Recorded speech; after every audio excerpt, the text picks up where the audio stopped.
Welcome to Audit the Audit, where we sort out the who and what and the right and wrong of police interactions. This episode covers identifications, reasonable suspicion, and obstruction, and is brought to us by Al.com's channel. Be sure to check out the description below and give them the credit that they deserve. On May 22nd, 2022, Pastor Michael Jennings of the Vision of Abundant Life Church in Sylacauga, Alabama, was watering his out-of-town neighbor's flowers in Childersburg, Alabama, when Officer Chris Smith, Officer Jay Gable, and Sergeant Jeremy Brooks of the Childersburg Police Department responded to a 911 call made by another neighbor, Amber Roberson, who reported that a, quote, younger black male and a gold SUV that she did not recognize were at the house while the owners were away. Officer Smith parked his vehicle and approached Pastor Jennings before either of the other officers arrived. Howdy. Hey man, how's it going? Pretty good. What you doing here, man? Water flower. All right, they saying that, is that your vehicle? Nah, It's not? it's the neighbor's vehicle. The neighbors? You live here? Nah, I don't live here. Okay. They saying that this vehicle is not supposed to be here and you're not supposed to be Who's here. saying that? They called about it. I don't know who called. I'm supposed to be here. I'm Pastor Jennings. I live across the street. You're Pastor Jennings? Yes, I'm looking out for their house while they gone. Okay. Watering their flowers. Okay. Well, that's cool. Now, do you have like ID and Oh all? no, man. I'm not gonna give you no ID. Why not? I ain't did nothing wrong. And they did Well, nothing you look, suspicious. listen, I'm not saying do nothing wrong. Dog, listen, There's a suspicious person. Look, I used to be a police officer in Goodwater. Don't come here with that. Okay? Look, man, don't do this to me. Yeah. There's a suspicious person in the yard, and if you're not one to identify yourself, I don't have to identify myself. It's not a stop and identify state. I live right over there across the street. Who called y'all? you Live black man He out don't here live here. warning his neighbor problem. You think I'm not doing saying something nothing illegal? about. You have no right to approach me if I ain't did nothing suspicious or nothing wrong. Listen. Told him I'm a pastor. I pastor until I don't want to hear you. Sir, You want to lock me up? Lock me up. nobody wants to Lock lock me. you up. I'm not showing y'all anything. I'm gonna What? continue to water these We have a flowers. call. I don't care who called y'all. Lock me up and see what happens. I want you to. Hey, man, just come here and talk to us. I'm What? gonna What? water these back flowers. Is what I'm finna do. No, you're going to catch an obstruction charge if you keep walking away. You can do whatever you want. Do it. Do it. We're just trying to talk to you, man. Come here. I'm 10-4. We got one that's not listening to us. Look, man, let me see your phone. Let me see your phone, dude. Just calm down, okay? No. Stop. I like this. Okay. We're just trying to talk to you and see. I don't want to argue with you, okay? All right, go ahead and do what I you don't gotta do, wanna dog. arrest you either. Do what you got to do. Go on and Okay. lock me up. Look, just have a We're seat. It's already not a locked lawsuit. up, you're It's just- already a lawsuit, Yes, dog. sir. Yes, sir. It's already Okay. a lawsuit. Just have a seat, okay? Sit down, man. Just Okay, let me call my wife. you're not calling My nobody. son just got racially profiled in Michigan. He's got his master's degree. He's an athletic director. 3 police profiler came in. I was ex-police officer in Goodwater. I told you I'm a pastor. Okay, look, man.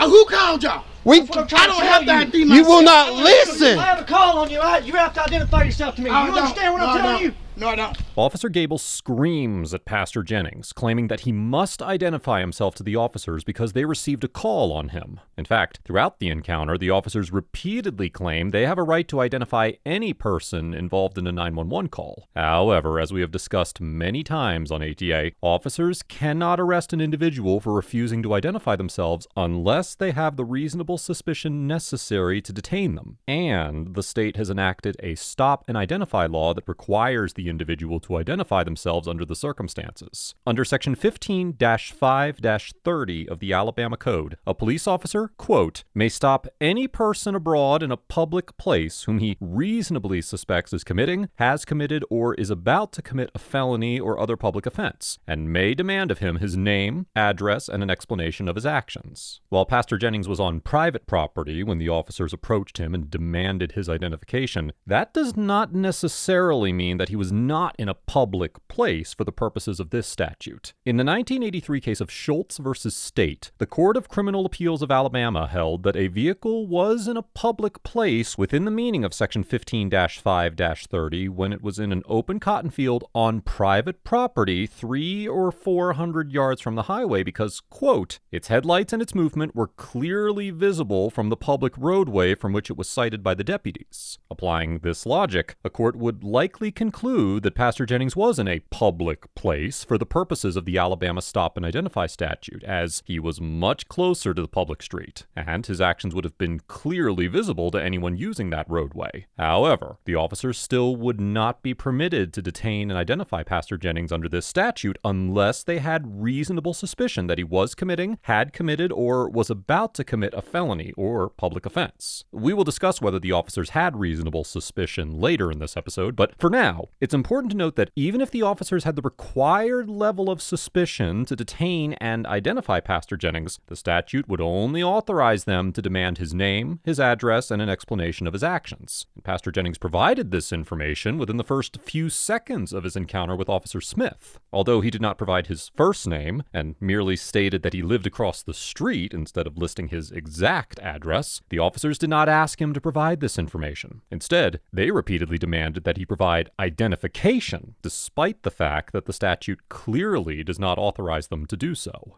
I think it's going to be... Please call my wife right quick. We're going to wait off. All right. Well, y'all sit with him, Jeremy. I'm going to go over here and see if it's 6 people over here that call. Hey, you know what? 10:15. 10:15. I ain't going to sit there and have that, dude. Will you let my wife? No, you ain't letting nothing now. I'm on this car. I mean, I don't know if they called. I mean, I saw the gold SUV. So, and I saw him outside, and all I did said, "Hey, man, do you live here?" "No." "Is that your car?" "No, it's the neighbor's." "Do you know that gentleman back?" Yeah. "You do?" Yeah. Does he have He lives right there. Okay, does he have permission here to be watering flowers? He may, because they are friends. Okay. And they went out of town today, so Right. he may be watering their flowers. Okay. It'd be completely normal. Okay, And that's is fine. that's fine. If he would have said, "Hey, I got this," gave his identification because he's a suspicious person, he said that's not his vehicle, it's their vehicle. We have Okay. a call. Like, Yeah. we're here Okay. because we're called here. I don't know who called, but somebody did. Yeah, he lives right there, and he would be watering their flowers. This is probably my fault. Okay, do you know who Roy Malum is? That's the person that owns that vehicle, Roy Ask Malum. him who owns the house. I don't know the guy's name. Listen, let me talk to you. Who is Roy Malum? That's you, ain't it? I'm Michael Jennings, sir. You're Michael Jennings. Who is Roy Malum? I don't know. Okay, that's who that vehicle belongs to. Yeah, that's Who all I lives know. in- His name is Roy. That's who lives here? That's Roy. I call him Roy and I call his wife Connie, and I've been dealing with him for 7 years that I've been Yeah. living here. They are friends. Yeah, I'm sorry I got to about keep their that. flowers watered. Listen to me, man. Listen to We me. are Anytime the actually police come out and they say, "We want to identify you," you have to identify yourself because there's a reasonable suspicion, there's a reasonable man, there's a That has to vehicle. commit a crime. There's a reasonable suspicion that you're here. There's not a crime. Yeah. If you would have said, "Yeah, here's my name, here's everything," we were like, I told "Okay." him my name. I You don't didn't have to tell me give your him- name. I decided. He asked me who I was. I said, You didn't give it to me when I first Pastor asked. Jennings. Pastor Jennings. That's not a name. But That's still- a pastor. Yeah. I need God, your The way name. y'all handle this situation was totally wrong.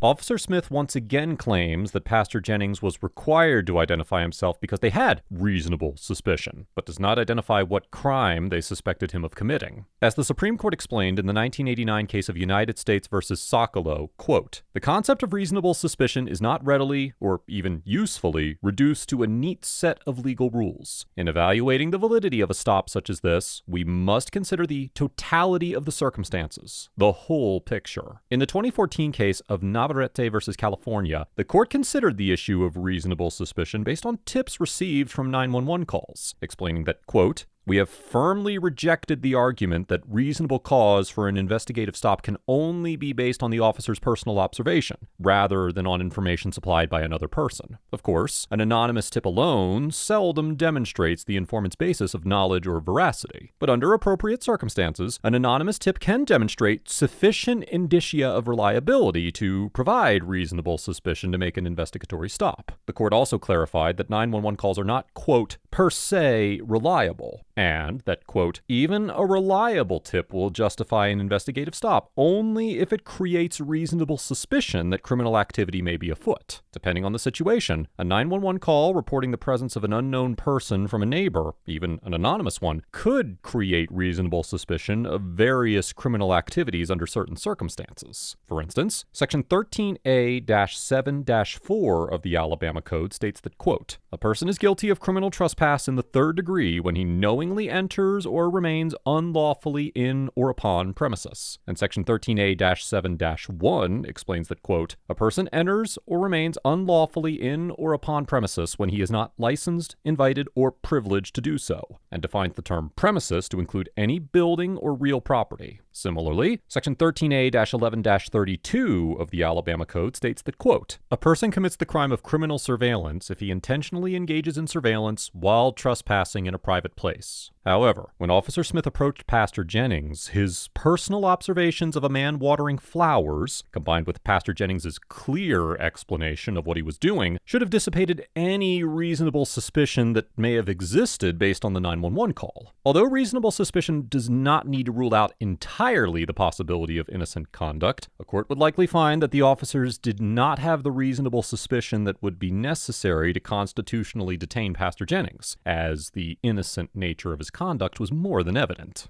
Well, listen. You racial profile? We're not racial Yes, profile. you did. No, sir. No, sir. We're not about that. I told okay? you I was here watering the flowers. But How do I know that's the truth? Because I had the water hose in my hand. I was watering all the flowers. Look, let's sit back in here. Okay. What is your social?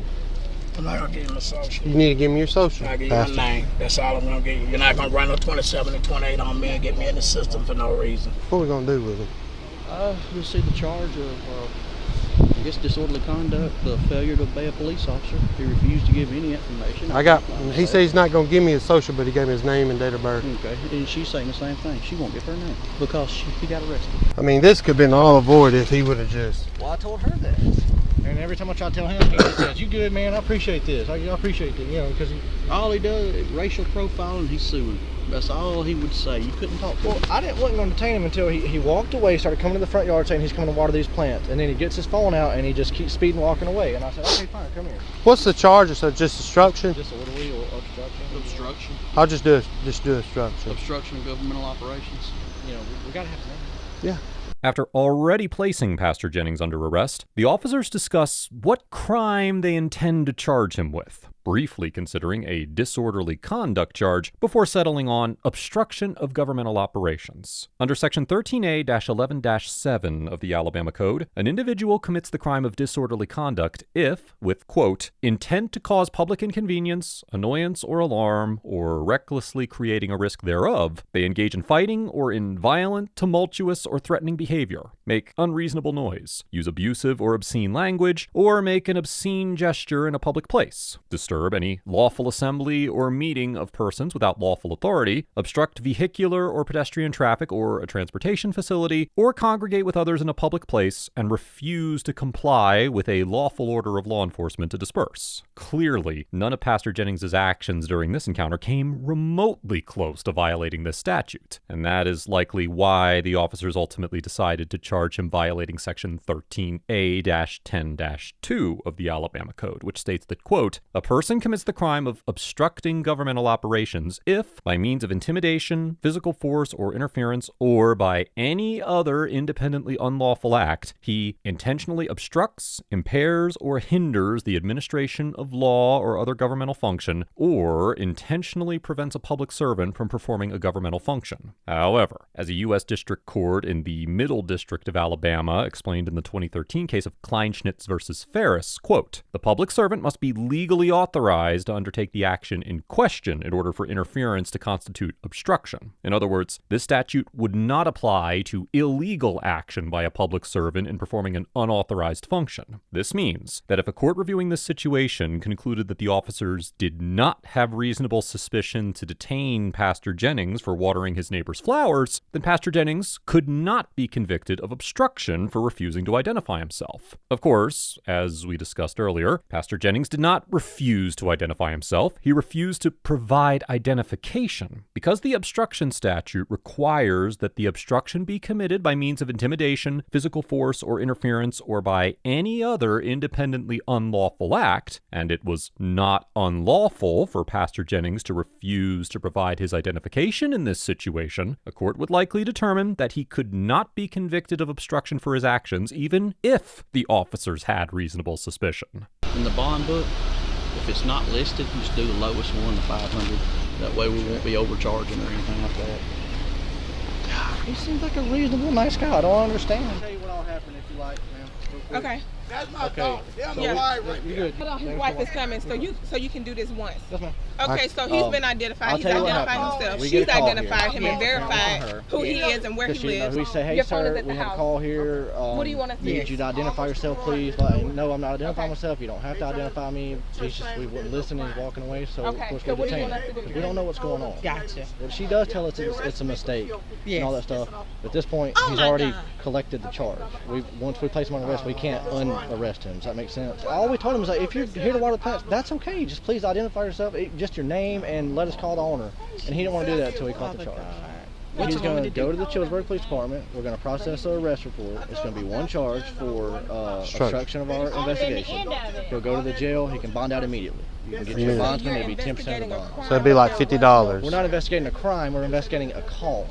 And we have a right to identify anybody involved in that call. Walking why away he's and gotta yelling go at to us jail. and telling us we have no right, and we have a call there. But if he wants to fight it in court, that's fine. Is it okay if I talk to him? Yes, ma'am. Go ahead. Yeah. Is it okay? Yes, ma'am. That's fine. We need to clear up. Huh? Clear up. Need to clear up? Yeah. Immediately after this incident, Pastor Jennings was taken to jail and charged with obstructing governmental operations. However, a few days later, on June 2nd, 2022, Childersburg Police Chief Richard B. McClelland issued a statement announcing that he had requested that the charge be dropped. In his statement, Chief McClelland indicated that he reviewed the 911 call and body camera footage and interviewed Officer Smith, Officer Gable, and Sergeant Brooks, and that, as a result of his investigation, he recommended to the municipal judge of the city of Childersburg, quote, that the warrant be dismissed with prejudice, and the judge has dismissed the aforementioned charge against Michael Jennings. It should be noted that Chief McClelland resigned from his position on August 11th, 2022, a few months after his involvement in a single-vehicle traffic accident where, according to the crash report, quote, there was a strong odor of an alcoholic beverage inside the vehicle. An investigation into the crash is ongoing and has been turned over to the Office of Alabama Attorney General Steve Marshall. Pastor Jennings is represented by an attorney and plans to file a federal lawsuit in the Northern District of Alabama. As of the date of writing this episode, no lawsuit has been filed. Overall, the Childersburg officers get an F for arresting Pastor Jennings when he had not committed a crime, demanding that he provide identification when he was not legally required to do so, and maintaining a hostile and aggressive demeanor for the duration of the interaction. Throughout the entire encounter, the officers demonstrated fundamental misunderstandings of reasonable suspicion when they have the authority to identify an individual and the information that individuals are required to provide during an investigation. The officers repeatedly claimed that they have the authority to detain and identify an individual simply because they are investigating a call, and told Pastor Jennings he was required to provide identification and his social security number when he was not obligated to give them either. Based on their comments, it appears that the officers believe that receiving a 911 call about someone is the same thing as having reasonable suspicion to detain them. But the relevant case law makes it abundantly clear that this expansive interpretation of the scope of police authority is entirely inaccurate. I strongly urge these officers to study and understand the Constitution they are required to uphold and the limitations that it places on their authority. Pastor Jennings gets an A+ for maintaining a relatively calm demeanor throughout the interaction, refusing to provide identification when the law did not require him to do so, even under the threat of wrongful arrest, and pursuing civil legal action, even though the charge against him was dropped. When Officer Smith first approached him, Pastor Jennings immediately provided his name and an explanation of what he was doing, despite it being plainly apparent in an attempt to de-escalate the situation. However, when the officers refused to accept his explanation without seeing his identification, Pastor Jennings took a stand to defend his rights, and I commend him for continuing to do so by preparing to file a lawsuit. Let us know if there is an interaction or legal topic you would like us to discuss in the comments below. Thank you for watching, and don't forget to check out my second channel for even more police interaction content.